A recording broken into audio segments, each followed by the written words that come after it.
Namaskar. I'm Dr. Pranita Shah.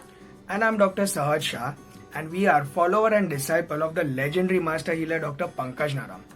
Well, friends, you all know that we always have been emphasizing on consuming cow's ghee. Even our master used to say that. So the question we used to get was how to prepare a good quality cow's ghee at home if we cannot get in the market. So today we are sharing with you the recipe of how can you prepare cow's ghee at home, a simple, easy method. And in the next video, we will again show how to prepare with elaborate details on it. In this video, we will just share the instructions. Collect the cream from cow's milk and store it in the refrigerator for a couple of days. Collectively, you will get a good amount of cream to create the ghee. Homogenized milk or packet milk will not give a good thick layer. Unprocessed milk will give you a better bulk. What you see in the picture is fermented cream. With the cream collected over the couple of days, add a generous amount of curd and let it ferment for 2 to 3 days. The more you ferment, the more butter will be extracted. So we are now starting off with about 2.7 kgs of fermented cream. Now use a hand blender or a mixer to churn the fermented cream. If the room temperature is too high, then prefer to cool down the cream in the refrigerator and then start the churning, and prefer a spacious vessel so that the solids and liquids separate properly.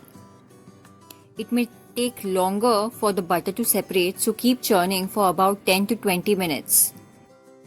After churning it well, now we add half cup of chilled water to this combination and keep blending it. Very soon, the butter will be separated from the liquid.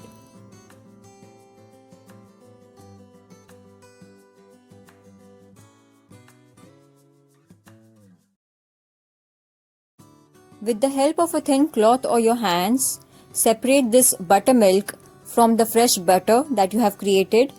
This butter is much more medicinal in its value compared to the butter that you get in the market. We are going to again rinse this butter with fresh water so that all the butter is cleaned from the buttermilk.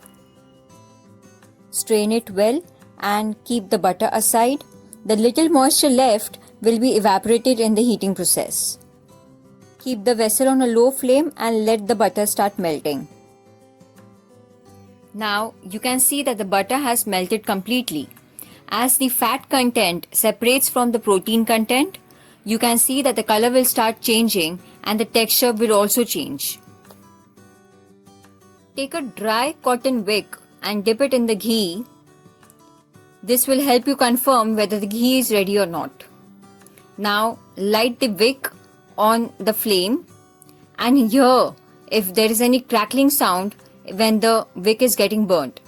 If there is any crackling, then definitely there's moisture present in the ghee which may cause the ghee to catch fungus.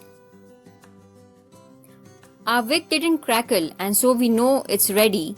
We let the ghee cool down and then strain it with a fine mesh and let the solids remain outside and the liquid enter the bottle.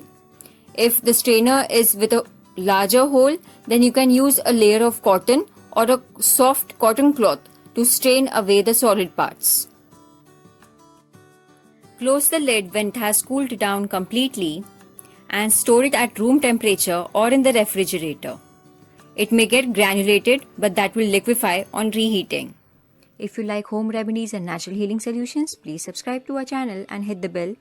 If you find the tips useful, then do like the video.